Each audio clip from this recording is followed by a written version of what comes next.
तो वे एकजुट कैसे हो पाते? एक के बाद एक युद्ध के बाद बाहरी लोगों को क्रूर के नेतृत्व वाली कबीले की सेना अजेय, एक मुख्य रणनीतिकार और बेजोड़ लगने लगी। इससे छोटे कबीले भयभीत हो गए। अंततः विराट को उन छोटे कबीलों के नेताओं को गुप्त रूप से खत्म करने या तलवार संप्रदाय के योद्धाओं से उन्हें नियंत्रित करवाने की भी आवश्यकता नहीं पड़ी। छोटे कबीलों ने क्षत सेना के आने की खबर सुनते ही आत्मसमर्पण कर दिया। केवल 6 महीनों में विराट के षष्ठम विपत्ति लोक के पुतला अवतार ने क्षत कबीले की सेना का नेतृत्व करते हुए 50 से अधिक छोटे कबीलों को अपने में मिला लिया था और 30 से अधिक को नष्ट कर दिया था। उनकी दुर्जय उपलब्धियों ने पूरे कंटक महाद्वीप को झकझोर कर रख दिया। इस आश्चर्यजनक रिकॉर्ड ने क्षत कबीले के भीतर विराट की प्रतिष्ठा को बहुत बढ़ा दिया, जिससे उसका षष्ठम विपत्ति लोक का पुतला अवतार अविश्वसनीय रूप से शक्तिशाली हो गया। शुरुआत में क्षत कबीले के भीतर विराट के षष्ठम विपत्ति लोक पुतला अवतार के उपयोग का विरोध करने वाली कई आवाजें थीं, जिनका तर्क था कि इससे अनगिनत दुश्मन पैदा होंगे और अंततः क्षत कबीला कंटक महाद्वीप पर सार्वजनिक आलोचना का लक्ष्य बन जाएगा। हालांकि जैसे जैसे विराट का षष्ठम विपत्ति लोक पुतला अवतार क्षत कबीले की सेना को एक के बाद एक जीत दिलाता गया, एक के बाद एक छोटे कबीले को मिलाता गया, ये असहमति की आवाजें धीरे धीरे कमजोर हो गईं और अंततः पूरी तरह से गायब हो गईं। जो एल्डर्स शुरुआत में क्रूर का विरोध कर रहे थे, वे अंततः उसके कट्टर समर्थक बन गए। कुछ समय के लिए क्रूर को क्षत कबीले के भीतर एक सर्वोच्च नायक माना जाने लगा। उसकी प्रतिष्ठा कबीले के प्रमुख जटासुर को भी पार करने लगी। क्रूर के प्रति क्षत कबीले का समर्थन और भक्ति एक अद्वितीय कट्टरता तक पहुंच गई। जटासुर अपने भागने के दौरान क्रूर के उल्लेखनीय कारनामों के बारे में जानकर पूरी तरह से हैरान रह गया। क्रूर इतना शक्तिशाली कब बन गया? यहां तक कि अगर वह व्यक्तिगत रूप से सेना का नेतृत्व करता, तो भी वह केवल 6 महीनों में इतने आश्चर्यजनक परिणाम हासिल नहीं कर पाता। क्रूर की उपलब्धियां केवल एक सैन्य प्रतिभा से कहीं बढ़कर थीं। ऐसा लग रहा था कि हिरण्य की महत्वाकांक्षा वास्तव में असाधारण थी। वह न केवल क्षत कबीले को मिलाना चाहता था, बल्कि इस अवसर का उपयोग करके एक ही बार में पूरे कंटक महाद्वीप को एकीकृत करना चाहता था। एक बार जब हिरण्य ने कंटक महाद्वीप के सभी छोटे कबीलों को अपने में मिला लिया, तो कपाल कबीला भी उसके लिए कोई मुकाबला नहीं रह जाएगा। जटासुर ने निष्कर्ष निकाला कि क्रूर की आश्चर्यजनक उपलब्धियों के पीछे निस्संदेह लोहित कबीले का गुप्त समर्थन था। इसके अलावा वर्तमान स्थिति को देखते हुए लोहित कबीले ने केवल कौशिक, जो एक शक्तिशाली 7वें स्तर का विशेषज्ञ था, को क्रूर की सहायता के लिए नहीं भेजा था। यह संभव था कि उन्होंने उसका पूरा समर्थन करने के लिए अपनी सभी ताकतों को जुटा लिया हो। हिरण्य योजना बना रहा था कि क्रूर खुलेआम ध्यान आकर्षित करने के लिए क्षत कबीले की सेना का उपयोग करे, जबकि उनकी लोहित सेना गुप्त रूप से छोटे कबीलों से निपटे, जिससे क्रूर की अजेयता का भ्रम पैदा हो। वास्तव में यह सब लोहित कबीले द्वारा गुप्त रूप से किया जा रहा था। जटासुर ने जितना अधिक इस बारे में सोचा, वह अपने अनुमान के प्रति उतना ही आश्वस्त होता गया। हाँ, हिरण्य की योजना शानदार थी। उसका इरादा क्षत और लोहित कबीलों की शक्ति का उपयोग करके कंटक महाद्वीप को एकीकृत करने की अपनी महत्वाकांक्षा को पूरा करना था। यदि उसने हिरण्य की साजिश का समय रहते पता नहीं लगाया होता, तो वह शायद अब तक मर चुका होता और उसकी कमान के तहत क्षत कबीले की 2 करोड़ की सेना भी हिरण्य के नियंत्रण में आ जाती। उस स्थिति में हिरण्य के पास जो शक्ति होती, वह अकल्पनीय स्तर तक पहुंच जाती। उस बिंदु पर पूरे कंटक महाद्वीप पर उसका मुकाबला कौन कर पाता? यहां तक कि कपाल कबीले को भी हार माननी पड़ती। सौभाग्य से उसने पहले ही हिरण्य की साजिश का पता लगा लिया था और उस दुष्ट को सफल होने से रोक दिया था। हालांकि यद्यपि उसने हिरण्य की योजना को समझ लिया था, लेकिन वर्तमान स्थिति को देखते हुए हिरण्य की आकस्मिक योजनाएं स्पष्ट रूप से पर्याप्त थीं। उसे जल्द से जल्द क्षत कबीले में लौटना था और क्रूर से क्षत कबीले का नियंत्रण वापस छीनना था। अन्यथा यदि बहुत अधिक समय बीत गया, तो अप्रत्याशित परिस्थितियां उत्पन्न हो सकती थीं। यह सोचकर जटासुर अपनी बची हुई सेना के साथ और भी तेजी से आगे बढ़ा। क्रूर की आश्चर्यजनक उपलब्धियां न केवल जटासुर के कानों तक पहुंची, बल्कि हिरण्य को भी प्रासंगिक जानकारी मिली। जब हिरण्य को क्रूर की आश्चर्यजनक उपलब्धियों के बारे में पता चला, तो उसका गुस्सा और सदमा और बढ़ गया। इससे उसके संदेहों की ओर पुष्टि हुई।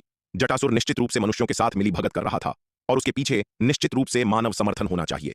अन्यथा मात्र क्रूर में इतनी शक्ति कैसे आ सकती है, जिसने केवल 6 महीनों में 50 से अधिक छोटे कबीलों को अपने में मिला लिया और 30 से अधिक का सफाया कर दिया। इसके अलावा उसकी खुफिया जानकारी के अनुसार क्रूर ने न्यूनतम नुकसान के साथ यह उपलब्धि हासिल की थी। ऐसे आश्चर्यजनक परिणाम तो वह भी बिना घायल हुए और व्यक्तिगत रूप से अपनी सेना का नेतृत्व करते हुए शायद हासिल नहीं कर पाता, तो मात्र क्रूर की तो बात ही छोड़ दें। वह यह मानने को तैयार नहीं था कि क्षत कबीले के पास मानव समर्थन नहीं है। वह इसका सिर कलम करना पसंद करेगा। यह सोचकर हिरण्य ने तुरंत जटासुर और उसकी बची हुई सेना का पूरी तरह से पीछा करने के लिए अपनी सेना का नेतृत्व किया। वह किसी भी कीमत पर जटासुर को जीवित क्षत कबीले में लौटने नहीं दे सकता था और वह कंटक महाद्वीप पर कहर बरपाने की उस कमीने की साजिश को सफल नहीं होने दे सकता था। कपाल कबीला। क्षितिज की व्यक्तिगत देखरेख में कपाल कबीले ने लोहित कबीले और क्षत कबीले के बीच युद्ध के कारण की जांच करने में अपने सभी प्रयास झोंक दिए। हालांकि 6 महीने की जांच के बाद भी उन्हें कोई सुराग नहीं मिला। इसके बजाय उन्हें क्षत कबीले के तीसरे एल्डर क्रूर के बारे में खबर मिली कि वह क्षत कबीले की सेना का नेतृत्व कर रहा है, कंटक महाद्वीप भर में हमले कर रहा है और लगातार आसपास के छोटे कबीलों को अपने में मिला रहा है। जब क्षितिज को पता चला कि क्रूर ने केवल 6 महीनों में 50 से अधिक छोटे कबीलों को मिला लिया है और 30 से अधिक को नष्ट कर दिया है, तो वह तुरंत सदमे में आ गया। ऐसी उपलब्धियां बस बहुत ही भयानक थीं। इसके अलावा जैसे जैसे क्रूर की उपलब्धियां फैलीं, अधिक से अधिक छोटे कबीलों ने क्षत कबीले की सेना का विरोध करने की इच्छा खो दी। जैसे ही उन्होंने क्षत कबीले के आने की खबर सुनी, उन्होंने तुरंत आत्मसमर्पण कर दिया। कंटक महाद्वीप पर छोटे कबीलों को क्षत कबीले द्वारा मिलाए जाने की गति तेज होती जा रही थी। इस गति से कंटक महाद्वीप के सभी छोटे कबीलों को क्षत कबीले द्वारा निगल जाने में संभवतः कुछ ही वर्ष लगेंगे। यह जानकर क्षितिज तुरंत सतर्क हो गया। उसने तुरंत पराशर और बद्रिक को कपाल कबीले की 3 करोड़ की सेना का क्षत कबीले की ओर नेतृत्व करने का आदेश दिया ताकि क्रूर की गतिविधियों को रोका जा सके। यह क्रूर इसी रास्ते पर चलता रहा और क्षत कबीले ने कंटक महाद्वीप के सभी छोटे कबीलों को अपने में मिला लिया तो कपाल कबीला भी उनका मुकाबला नहीं कर पाएगा। क्रूर को रोकने के लिए पराशर और बद्रिक को 3 करोड़ की सेना के साथ भेजते हुए क्षितिज ने कपाल कबीले के आसपास के छोटे कबीलों को अपने अधीन करने के लिए कपाल कबीले के एल्डर्स को भी भेज दिया। पहले क्षितिज ने इन छोटे कबीलों के बारे में ज्यादा नहीं सोचा था, लेकिन अब क्रूर के कार्यों के बारे में जानने के बाद उसकी ऐसा सोचने की हिम्मत नहीं हुई। एक छोटे कबीले की ताकत निश्चित रूप से इन मध्यम आकार के कबीलों के लिए महत्वहीन थी।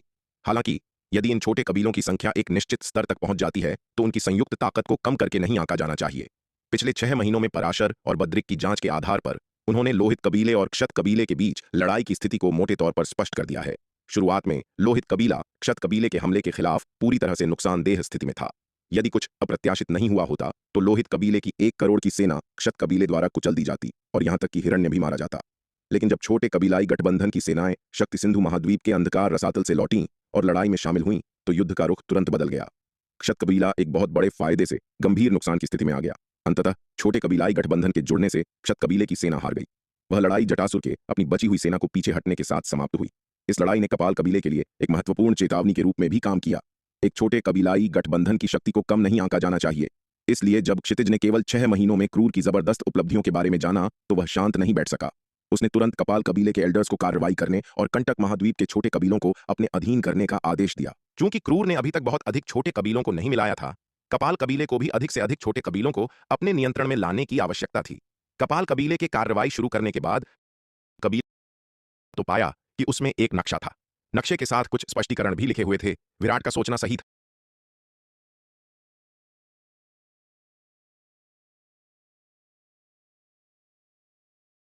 कि वे भी कार्रवाई करें और कंटक महाद्वीप पर मौजूद छोटे कबीलों को अपने अधीन कर लें। यद्यपि क्रूर ने अभी तक बहुत अधिक छोटे कबीलों पर कब्जा नहीं किया था, लेकिन कपाल कबीले को भी अधिक से अधिक छोटे कबीलों को अपने नियंत्रण में लाने की आवश्यकता थी।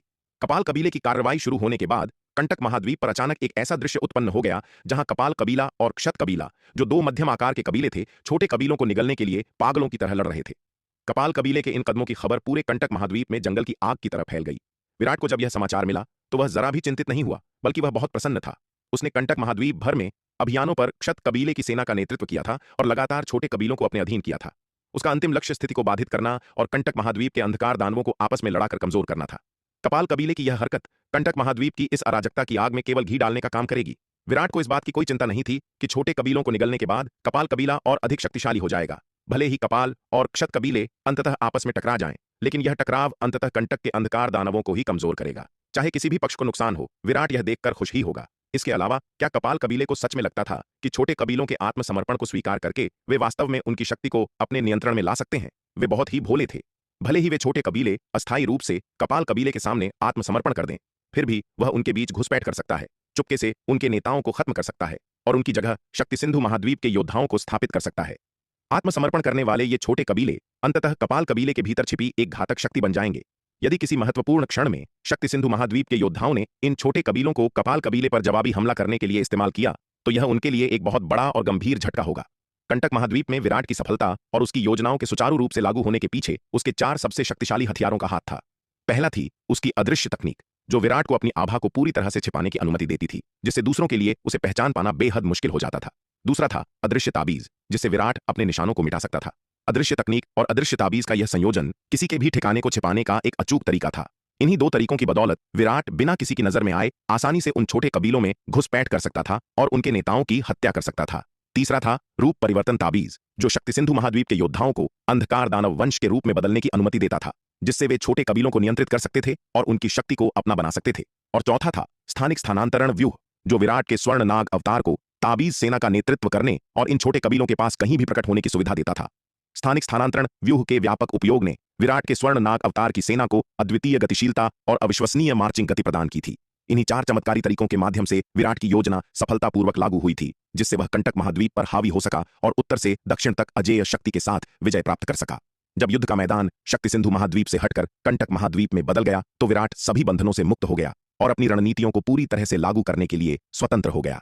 इससे पहले जब युद्ध का मैदान शक्ति सिंधु महाद्वीप पर था तो विराट की कई रणनीतियां लागू करना असंभव था, क्योंकि वह शक्ति सिंधु महाद्वीप के मानव लोगों को नहीं छोड़ सकता था। उसे उनकी सुरक्षा को प्राथमिकता देते हुए अंधकार दानवों से लड़ना पड़ता था। इस बात ने विराट के कार्यों को बहुत सीमित कर दिया था, जिससे वह पूरी स्वतंत्रता के साथ नहीं लड़ पा रहा था। अब युद्ध का मैदान कंटक महाद्वीप में बदल जाने के कारण विराट को ऐसी कोई चिंता नहीं थी। उसे यह सोचने की आवश्यकता नहीं थी कि उसके युद्ध से आम अंधकार दानव प्रभावित होंगे या नहीं। जितने अधिक अंधकार दानव मरेंगे उतना ही अच्छा होगा। उसे आम अंधकार दानवों की बड़े पैमाने पर होने वाली मौतों की कोई परवाह नहीं थी।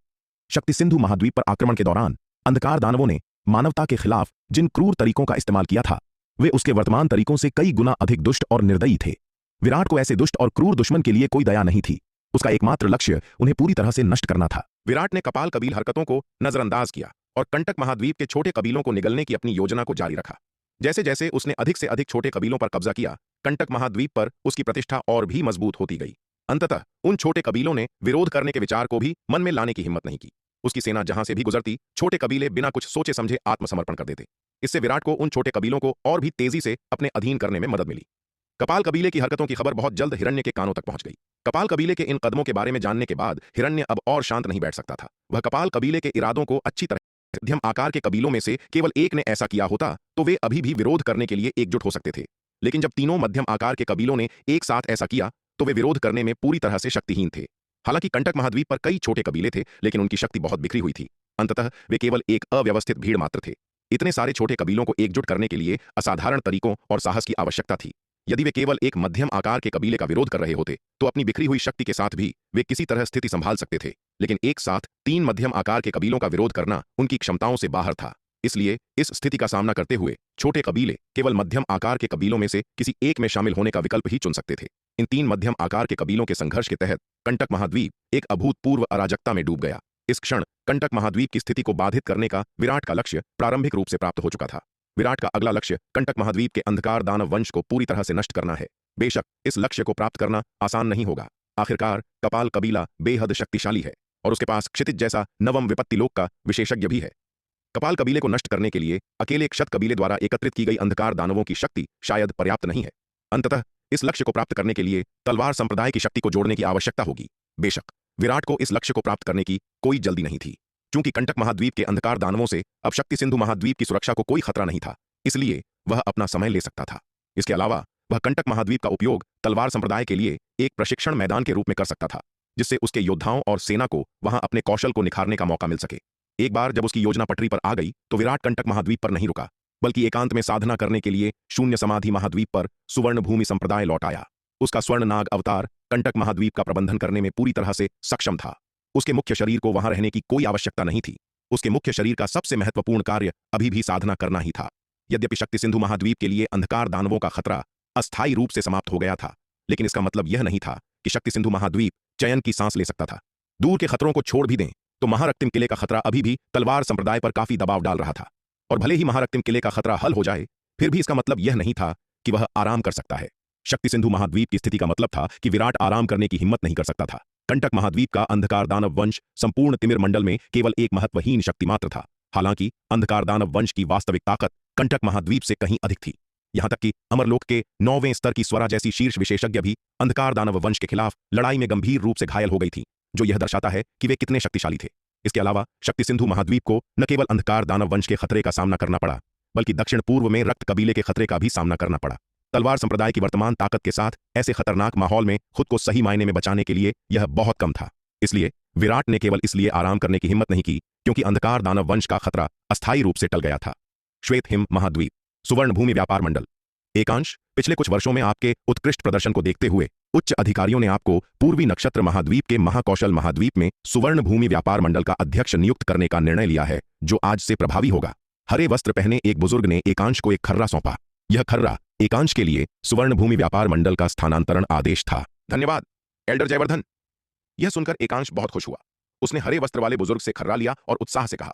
हालांकि उसे इसका अंदाजा था, फिर भी जब यह वास्तव में हुआ तो वह उत्साह की लहर महसूस करने से खुद को रोक नहीं सका। उसकी इस सफलता का श्रेय तलवार संप्रदाय को जाता था। जब से उसने तलवार संप्रदाय के साथ सहयोग करना शुरू किया था, तब से उसके नियंत्रण वाले श्वेत हिम महाद्वीप की शाखा ने न केवल उत्कृष्ट परिणाम प्राप्त किए थे, बल्कि तलवार संप्रदाय द्वारा प्रदान की गई गोलियों की बदौलत उसका अपना साधना स्तर भी आसमान छूने लगा था और उसने पंचम विपत्ति लोक में प्रवेश कर लिया था।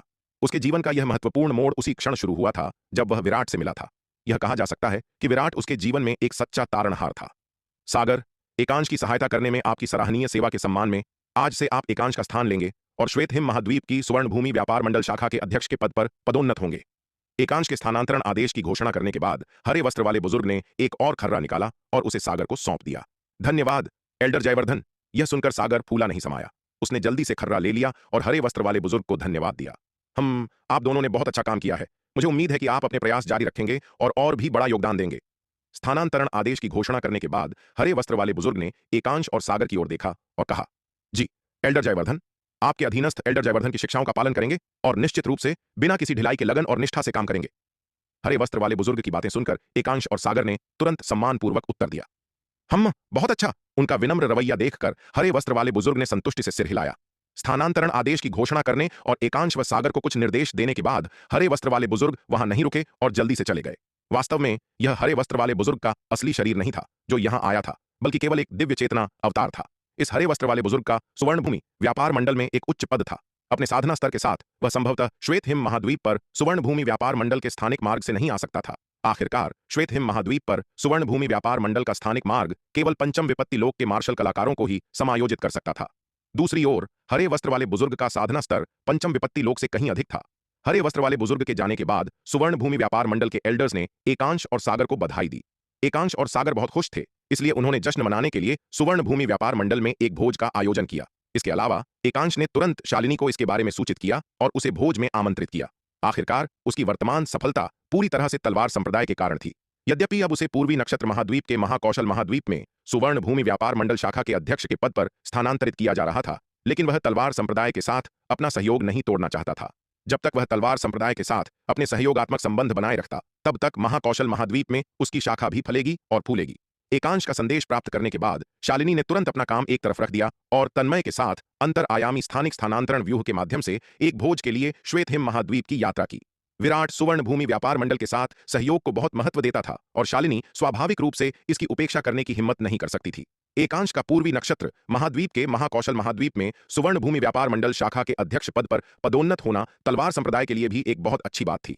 आखिरकार श्वेत हिम महाद्वीप के संसाधन अभी भी काफी सीमित थे। इन वर्षों में तलवार संप्रदाय और श्वेत हिम महाद्वीप की सुवर्ण भूमि व्यापार मंडल शाखा ने सहयोग किया था और श्वेत हिम महाद्वीप पर काफी मात्रा में गोलियां और ताबीज बेचे थे और श्वेत हिम महाद्वीप की लगभग सारी संपत्ति उनके हाथों में जमा हो गई थी। श्वेत हिम महाद्वीप पर बची हुई बाजार की क्षमता कम होती जा रही थी। भले ही ये गोलियां और ताबीज वहां बिकते रहें, लेकिन श्वेत हिम महाद्वीप के मार्शल कलाकारों के पास शायद उन्हें खरीदने के लिए वित्तीय संसाधन नहीं होंगे। इसलिए तलवार संप्रदाय को वास्तव में इन गोलियों और ताबीज को बेचने के लिए एक व्यापक बाजार की आवश्यकता थी। हालांकि तलवार संप्रदाय पूर्वी नक्षत्र महाद्वीप पर सुवर्ण भूमि व्यापार मंडल से अपरिचित था और उनके साथ जल्दबाजी में सहयोग करने की हिम्मत नहीं करता था। अब जब एकांश को पूर्वी नक्षत्र महाद्वीप के महाकौशल महाद्वीप में सुवर्ण भूमि व्यापार मंडल शाखा के अध्यक्ष के रूप में पदोन्नत किया गया था, तो यह उनके व्यापारिक सहयोग को जारी रखने का एक अच्छा अवसर था। एकांश की पदोन्नति का जश्न मनाने के लिए शालिनी विशेष रूप से उपहार के रूप में कुछ चतुर्थ विपत्ति गोलियां लाई थीं। ये चतुर्थ विपत्ति गोलियां वर्तमान में केवल तलवार संप्रदाय के भीतर आंतरिक आपूर्ति के लिए थीं और जनता को बेचने के लिए नहीं थीं। शालिनी ने इन चतुर्थ विपत्ति गोलियों को एकांश को उपहार के रूप में दिया था, इसलिए नहीं कि वह उन्हें बेचने में उसके साथ सहयोग करने का इरादा रखती थी। इन अभी भी अपेक्षाकृत दुर्लभ गोलियों के लिए तलवार संप्रदाय की आंतरिक आपूर्ति को पहले प्राथमिकता दी जानी चाहिए। इसके अलावा तलवार संप्रदाय आमतौर पर इन शीर्ष श्रेणी के संसाधनों को बाहरी लोगों को नहीं बेचता है। उनके सहयोगात्मक संबंधों को और मजबूत करने के लिए ही शालिनी एकांश को बधाई उपहार के रूप में चतुर्थ विपत्ति गोली लेकर आई थी। जब शालिनी और तन्मय सुवर्ण भूमि व्यापार मंडल पहुंचे तो एकांश और सागर ने स्वाभाविक रूप से उच्चतम स्तर के आतिथ्य के साथ उनका स्वागत किया। जब शालिनी ने एकांश को उपहार के रूप में चतुर्थ विपत्ति गोली भेंट की तो वह बहुत खुश हुआ। उसने पहले ही प्रत्यक्ष रूप से तृतीय विपत्ति गोली के प्रभावों का अनुभव कर लिया था। यह चतुर्थ विपत्ति गोली निस्संदेह और भी अधिक शक्तिशाली थी। इस चतुर्थ विपत्ति गोली के साथ उसे शायद भविष्य में षष्ठम विपत्ति लोक में प्रवेश करने के बारे में चिंता नहीं करनी पड़ेगी। तलवार संप्रदाय के संसाधन वास्तव में अथाह थे। शुरुआत में उसने सोचा था कि तलवार संप्रदाय द्वारा पेश की गई द्वितीय विपत्ति गोली ही काफी अद्भुत थी। उसने कभी नहीं सोचा था कि तलवार संप्रदाय और भी उन्नत तृतीय विपत्ति गोली की पेशकश करने में सक्षम होगा। अब वे चतुर्थ विपत्ति गोली भी ले आए हैं जो तृतीय विपत्ति गोली से एक स्तर ऊपर है। हालांकि शालिनी ने कहा कि यह चतुर्थ विपत्ति गोली फिलहाल नहीं बेची जाएगी, लेकिन यह केवल अस्थायी है। ठीक वैसे ही जैसे शुरुआत में तलवार संप्रदाय की तृतीय विपत्ति गोलियां नहीं बेची गई थीं। क्या उन्हें बेचा जा सकता है, यह उनके रिश्ते पर निर्भर करता है। भोज में दोनों पक्षों ने अपना सहयोग जारी रखने पर आगे चर्चा की। यद्यपि एकांश को पूर्वी नक्षत्र महाद्वीप के महाकौशल महाद्वीप में सुवर्ण भूमि व्यापार मंडल शाखा के अध्यक्ष के रूप में पदोन्नत किया गया था, लेकिन उनका सहयोगात्मक संबंध अपरिवर्तित रहा। श्वेत हिम महाद्वीप की तरफ सागर के नेतृत्व वाली सुवर्ण भूमि व्यापार मंडल शाखा ने भी अपने सहयोगात्मक संबंध को बनाए रखा। सहयोग पर चर्चा करने के बाद शालिनी वहां नहीं रुकी, बल्कि तन्मय के साथ शक्ति सिंधु महाद्वीप लौट आई। इसके बाद एकांश अपना पदभार ग्रहण करने के लिए पूर्वी नक्षत्र महाद्वीप के महाकौशल महाद्वीप चला गया। उसे महाकौशल महाद्वीप, सुवर्ण भूमि व्यापार मंडल शाखा और तलवार संप्रदाय के साथ सहयोग शुरू करने के लिए वहां की चीजों को जल्द से जल्द संभालने की जरूरत थी। शून्य समाधि महाद्वीप, अनंत परम मीनार का दूसरा स्तर। एक जोरदार धमाके के साथ विराट के शरीर से एक शक्तिशाली आभा फूट पड़ी। इस क्षण विराट ने सीधे दिव्य विकास लोक के शिखर को पार कर लिया था। विराट का साधना संचय पहले से ही पर्याप्त था। इस अवधि के दौरान कंटक महाद्वीप पर लगातार लड़ाई के साथ साथ उसकी साधना और नींव अधिक ठोस होने के लिए निखर गई थी। शून्य समाधि महाद्वीप पर वापस एकांत और साधना की अवधि के दौरान उसकी साधना अंततः अपनी सीमा तक पहुंच गई और इसे अब और दबाया नहीं जा सकता था और उसने दिव्य विकास लोक के शिखर को पार कर लिया। विराट ने अपनी आंखें खोली, जमीन से खड़ा हुआ और अपनी वर्तमान शक्ति को ध्यान से महसूस किया। साधना के स्तर में इस सफलता ने सीधे उसकी शक्ति को 10 गुना से अधिक बढ़ा दिया। विराट द्वारा अपनी मार्शल आर्ट नींव और साधना के निरंतर परिष्करण के परिणाम स्वरूप प्रत्येक सफलता के साथ शक्ति में अपार वृद्धि हुई। एक चमक के साथ विराट अनंत परम मीनार के दूसरे स्तर पर स्थानिक स्थानांतरण व्यूह के पास पहुंचा और प्राचीन महाद्वीप में प्रवेश किया। प्राचीन महाद्वीप पर धारा के विपरीत जंगल में पहुंचने के बाद विराट ने दिव्य विकास लोक के शिखर को पार करने के बाद अपनी ताकत का परीक्षण किया। स्वैश स्वैश स्वैश, विराट ने अपनी लंबी तलवार रूपी जादुई हथियार को निकाला और लोकाकाश महाविकास तलवार कला को उजागर करना शुरू कर दिया। अतुलनीय रूप से तेज तलवार की ऊर्जा जंगल में आर पार हो गई। विराट ने लोकाकाश महाविकास तलवार कला को तीसरे स्तर की 12वीं चाल तक तब तक जारी रखा जब तक कि वह अंततः अपनी सीमा तक नहीं पहुंच गया। स्वैश, विराट ने अपनी तलवार घुमाई जो अतुलनीय रूप से तेज तलवार की ऊर्जा के साथ 50 लाख फुट ऊंचे एक विशाल पेड़ की ओर बढ़ रही थी। बूम, जहां से भी तलवार की ऊर्जा गुजरी 50 लाख फुट ऊंचा वह पेड़ सीधे तलवार की ऊर्जा से 2 हिस्सों में कट गया। अपनी तलवार के प्रहार की शक्ति देखकर विराट काफी संतुष्ट था। ऐसा लग रहा था कि दिव्य विकास लोक के शिखर को पार करने के बाद बिना किसी तुरुप के पत्ते का उपयोग किए उसकी सामान्य युद्ध शक्ति शायद एक शीर्ष स्तरीय पंचम विपत्ति लोक शिखर विशेषज्ञ का मुकाबला करने के लिए पर्याप्त थी। यहां तक कि जल तत्व तपस्वी जैसे षष्ठम विपत्ति लोक के योद्धा के खिलाफ भी वह लोकाकाश महाविकास तलवार कला के तीसरे स्तर की 12वीं चाल के साथ आसानी से लड़ सकता था। लोकाकाश महाविकास तलवार कला का परीक्षण करने के बाद विराट के विचार उद्वेलित हुए और हजारों लंबी तलवार रूपी जादुई हथियार तुरंत उसके चारों ओर दिखाई देने लगे। विराट की दिव्य चेतना के नियंत्रण में इन हजारों लंबी तलवार जादुई हथियारों ने तुरंत एक बेहद भव्य तलवार व्यूह का रूप ले लिया। चिचिचिचे, तलवार व्यूह से बेहद तेज तलवार के संकल्प की धाराएं निकलीं। विराट ने दिव्य पंख तलवार व्यूह के चौथे स्तर का परीक्षण करने के लिए इन हजारों लंबी तलवार जादुई हथियारों में हेरफेर किया। दिव्य विकास लोक के शिखर को पार करने के बाद विराट की आध्यात्मिक शक्ति एक और स्तर बढ़ गई थी जो अब एक अष्टम विपत्ति लोक विशेषज्ञ के बराबर थी। इसलिए वह दिव्य पंख तलवार व्यूह के चौथे स्तर को नियंत्रित करने में बहुत अधिक कुशल था। कुछ परीक्षणों के बाद विराट ने पाया कि दिव्य विकास लोक के शिखर को पार करने के बाद उसकी आध्यात्मिक शक्ति दिव्य पंख तलवार व्यूह के चौथे स्तर को लगभग 100 बार उजागर करने के लिए पर्याप्त थी। दिव्य पंख तलवार व्यूह के चौथे स्तर का 100 बार उपयोग यह एल्डर लोहिया जैसे सप्तम विपत्ति लोक के योद्धा को अनगिनत बार मारने के लिए पर्याप्त था। इसके बाद विराट ने विद्युत भक्षक मोती की शक्ति को शामिल किया जिससे दिव्य पंख तलवार व्यूह के चौथे स्तर की शक्ति कई गुना बढ़ गई। विद्युत भक्षक मोती की शक्ति से युक्त दिव्य पंख विद्युत तलवार व्यूह के चौथे स्तर में संभवतः एक साधारण अष्टम विपत्ति लोक विशेषज्ञ को मारने की शक्ति थी।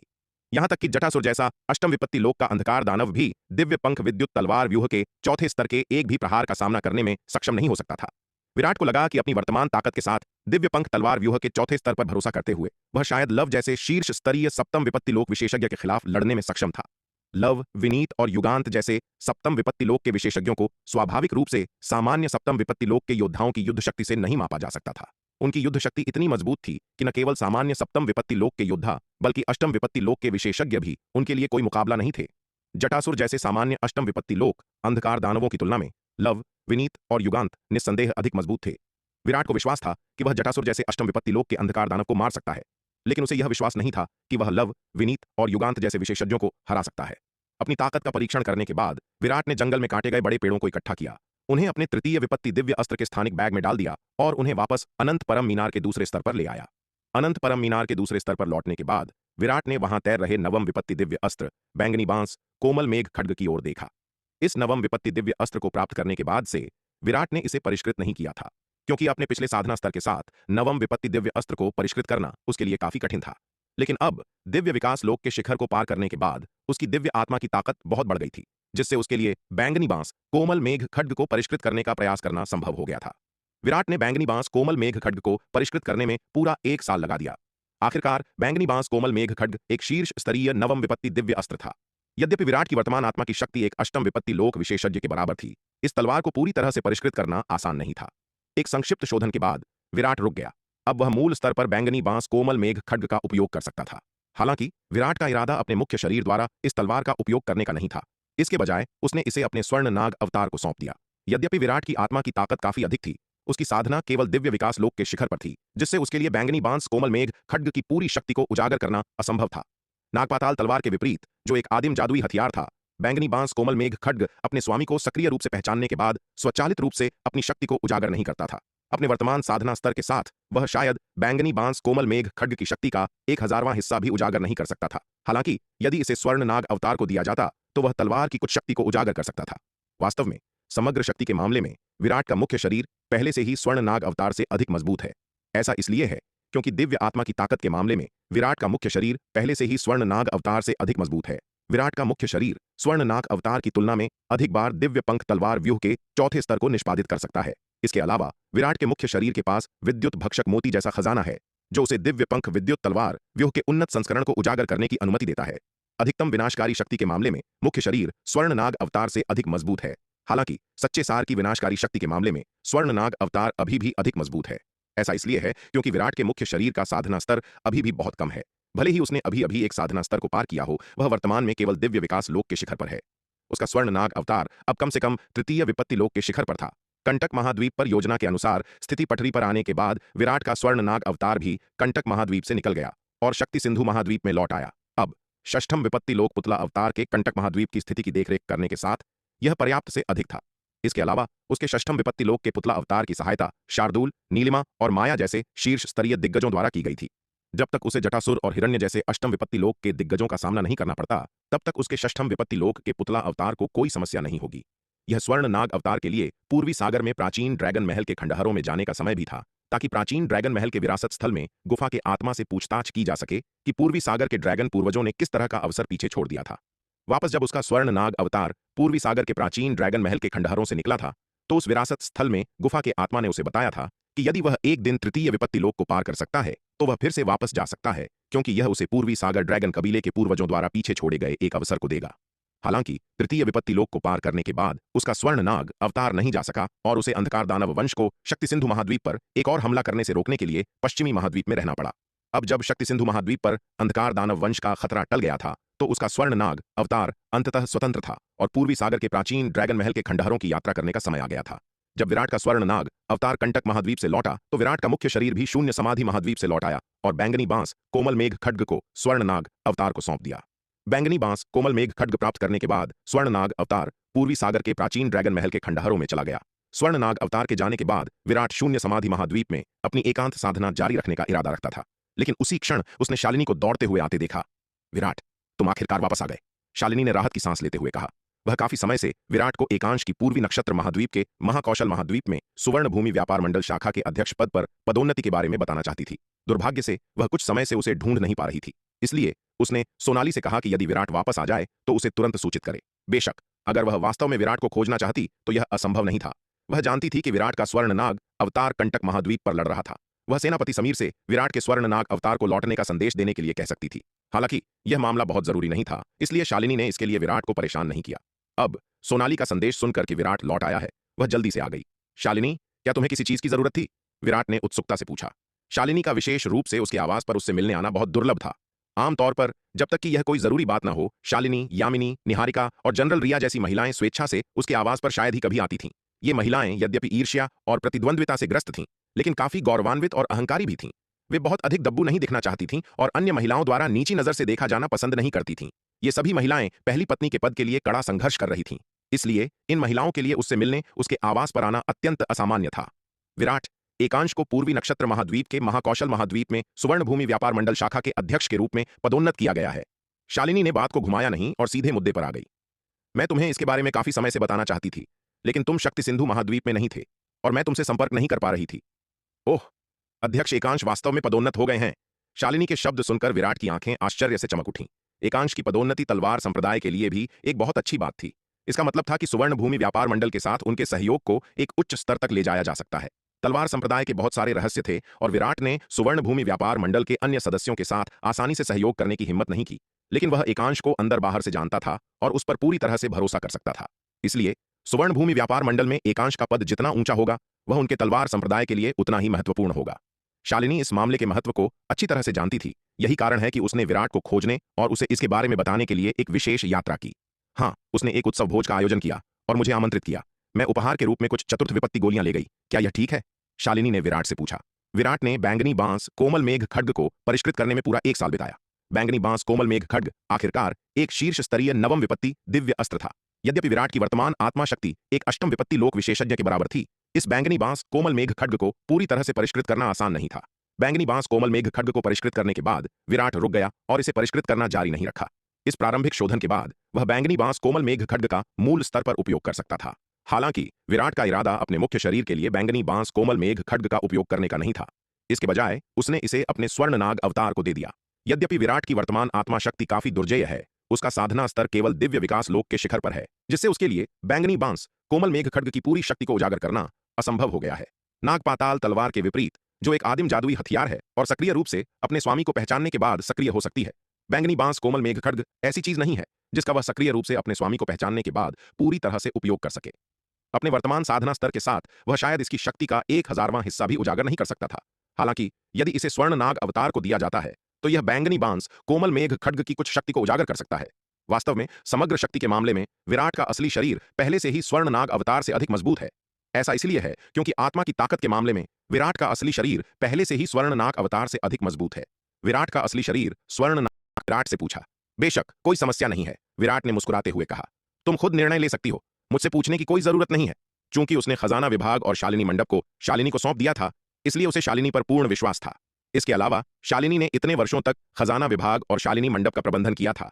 वह शालिनी की क्षमताओं को अच्छी तरह से जानता था। उसने कभी इन तुच्छ मामलों में हस्तक्षेप नहीं किया या पूछताछ नहीं की। शालिनी स्वाभाविक रूप से जानती थी कि क्या किया जाना चाहिए और क्या नहीं किया जाना चाहिए। वैसे अध्यक्ष एकांश को महाकौशल महाद्वीप में सुवर्ण भूमि व्यापार मंडल के अध्यक्ष के रूप में पदोन्नत किया गया है। क्या उसने तुम्हारे साथ आगे के सहयोग पर चर्चा की है? विराट ने शालिनी को देखते हुए पूछा। हमने बात की, शालिनी ने सिर हिलाया और कहा। उसने मुझे एक भोज में आमंत्रित किया, मुख्य रूप से हमारा सहयोग जारी रखने पर चर्चा करने के लिए। महाकौशल महाद्वीप में अपना पदभार ग्रहण करने और सुवर्ण भूमि व्यापार मंडल के साथ मामलों को सुलझाने के बाद वह हमारे तलवार संप्रदाय के साथ सहयोग शुरू करेगा। यह अच्छा है। यह सुनकर विराट ने सिर हिलाया। सुवर्ण भूमि व्यापार मंडल के साथ व्यापार सहयोग तलवार संप्रदाय के लिए आय का एक प्रमुख स्रोत है। इसके अलावा सुवर्ण भूमि व्यापार मंडल द्वारा सार्वजनिक रूप से उनका समर्थन करने के साथ तलवार संप्रदाय को इस बात की चिंता करने की जरूरत नहीं है कि उन्हें निशाना बनाया जाएगा, क्योंकि उनके द्वारा बेची जाने वाली गोलियां और ताबीज बहुत चमत्कारी हैं। यद्यपि तलवार संप्रदाय की ताकत अब पहले की तुलना में काफी अलग है, विराट अभी भी बहुत दिखावटी नहीं होना चाहता है। वह बाहरी दुनिया के बारे में जितना अधिक जानता है, उतना ही वह इसकी विशालता और अथाह गहराई का एहसास करता है। नजर से दूर रहना हमेशा बेहतर होता है। विराट को इस मामले को समझाने के बाद शालिनी विराट के आवास से चली गई और खजाना विभाग लौट आई।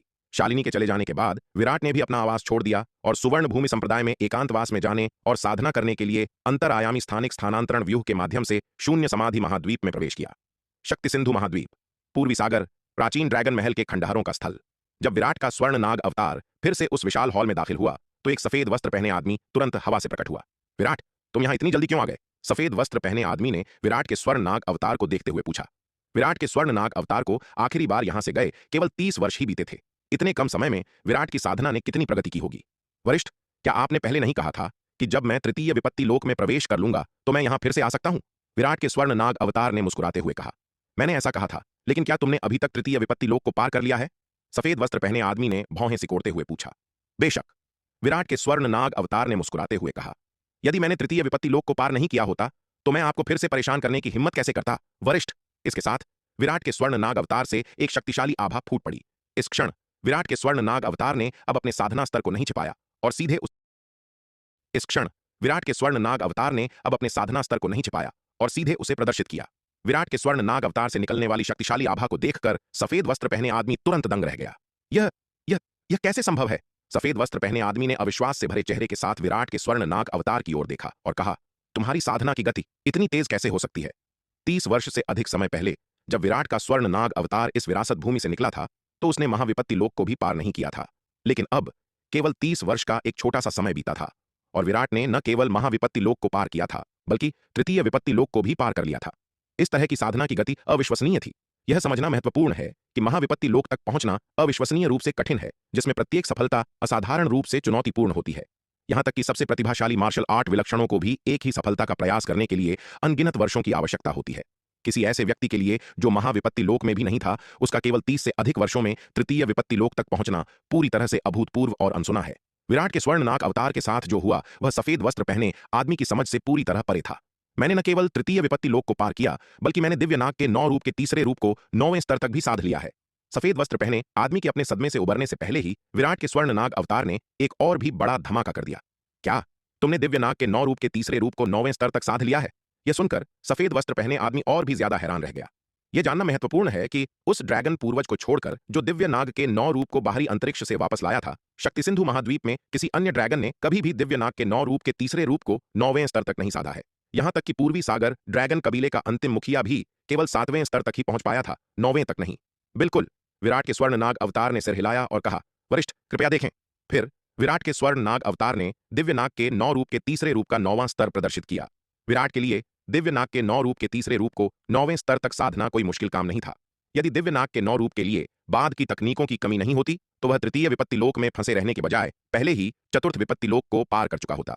विराट के स्वर्ण नाग अवतार को दिव्य नाग के 9 रूप के तीसरे रूप का 9वां स्तर प्रदर्शित करते देखकर सफेद वस्त्र पहने आदमी चुप हो गया।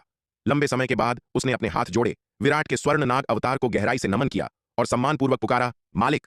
वरिष्ठ, आप ये क्या कर रहे हैं? विराट के स्वर्ण नाग अवतार ने तुरंत अभिवादन का उत्तर दिया। यद्यपि अपनी वर्तमान ताकत के साथ इस सफेद वस्त्र पहने आदमी से उसे कोई खतरा नहीं था, यह सफेद वस्त्र पहने आदमी आखिरकार इस विरासत स्थल की आत्मा था, और जब वह कमजोर था तब उसने उसकी मदद की थी। विराट स्वाभाविक रूप से इस सफेद वस्त्र पहने आदमी का अपमान नहीं करेगा, केवल इसलिए कि वह अब अधिक मजबूत था। उसने अभी भी वही सम्मान बनाए रखा जो उसने उसे तब दिखाया था। मालिक, आपको मना करने की जरूरत नहीं है, सफेद वस्त्र पहने आदमी ने गंभीरता से कहा। ड्रैगन कबीले के पूर्वजों ने कहा था कि जो कोई भी दिव्य नाग के 9 रूप के तीसरे रूप को 9वें स्तर तक साधेगा, वह पूर्वी सागर ड्रैगन कबीले का मालिक होगा। अब जब आपने दिव्य नाग के 9 रूप के तीसरे रूप को 9वें स्तर तक साध लिया है, तो आप स्वाभाविक रूप से इस ड्रैगन महल के मालिक हैं। सफेद वस्त्र पहने आदमी की बातें सुनकर विराट अवाक रह गया। वह मना करना चाहता था, लेकिन सफेद वस्त्र पहने आदमी की जिद के आगे उसे